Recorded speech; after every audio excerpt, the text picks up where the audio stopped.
I was on a whole lot more shows, and it just kind of built up. And here the past few months, well, actually about 6 months, I've been thinking about, well, what if I kind of did my own, and I started playing with the idea. And right now in my life, I got a lot going on. So I told myself, I was thinking, if I did a show, I probably don't have the time to do it weekly. I would probably want to start doing it once a month. Just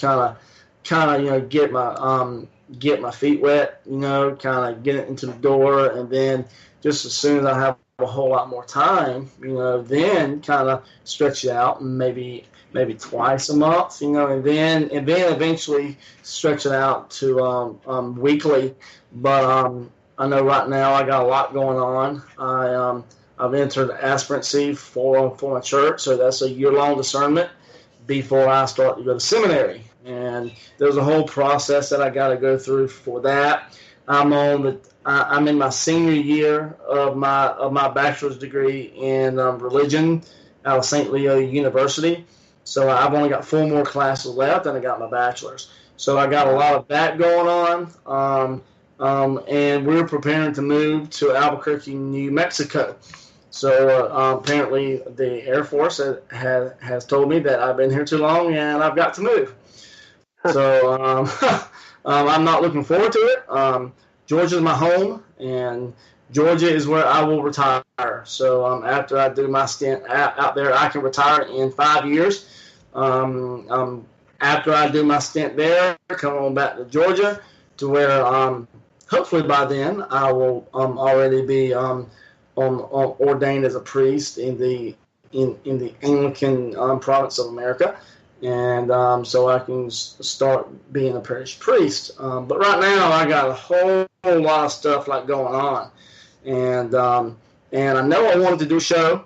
I know that, but I think right now doing it once a month is not putting too much like on my plate, and I can deal with that. So hopefully, in about 6-7 months, I will stretch this out to maybe twice a month, and then after that, weekly. So we'll see how it goes. Yeah, absolutely. So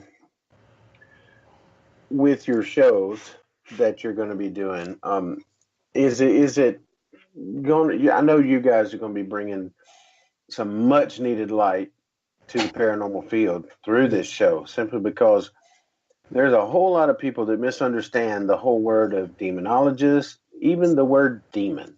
Yes. And so, you doing this show is going to shed a lot of light on that, and I think that it's going to end up helping a lot of paranormal investigators. What do you think? Don't you think that? I agree 100%.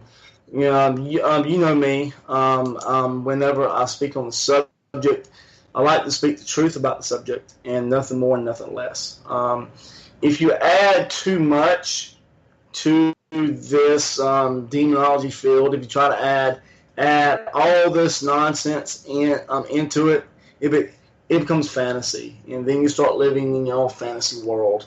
The field of demonology can get very, very dark.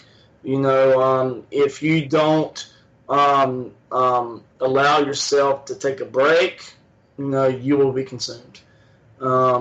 Demonology can get to a point to where that's all you think about.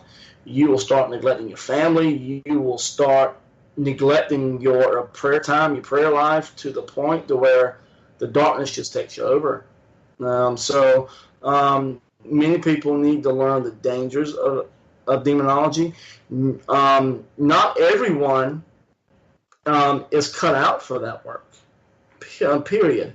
I believe that it is a calling, but my main concern is giving the people in this field the right information, so that, number one, they won't go out looking for the wrong person to help them in their life or in their casework. Because sometimes you have people out there that claims to be a demonologist and stuff like that. And then my first question will be, who trained you? How did you train? To be a religious demonologist, you have to come under the authority of the church, period. Because if you don't have that backing, if you don't have that covering, what you do actually doesn't mean a hill of beans. So it is a very, very touchy subject. It is a very, very controversial subject as well. You will hear people say that they're demonologists, which the word demonologist can mean a purveyor of the dark sense of demonology, or the good sense, like of demonology. That's why it's very, very important to add the prefix religious demonologist. That's where you get to the people who are actually trained to do this. And there's not many people out there that is properly trained. But we will discuss all of that. We will go into their casework. We will go into how they started. With Dave, he started with the Warrens. And I know we're going to get into that along with his work with Bishop Robert McKenna. And from there, we're going to touch bases with a lot of different subjects. So I want to push out the right information. I want to push out the warnings, what to do, what not to do. And more importantly, if you're not a demonologist, don't try to be one, period. I've seen many, many people, many paranormal investigators who try to, let's say, cut their teeth on demonic cases, and when they get home, they're never the same again. Yes, I have to agree with that. Well, of course, my team, W.E.B. Paranormal Group, we've never actually had what you call a demonic case.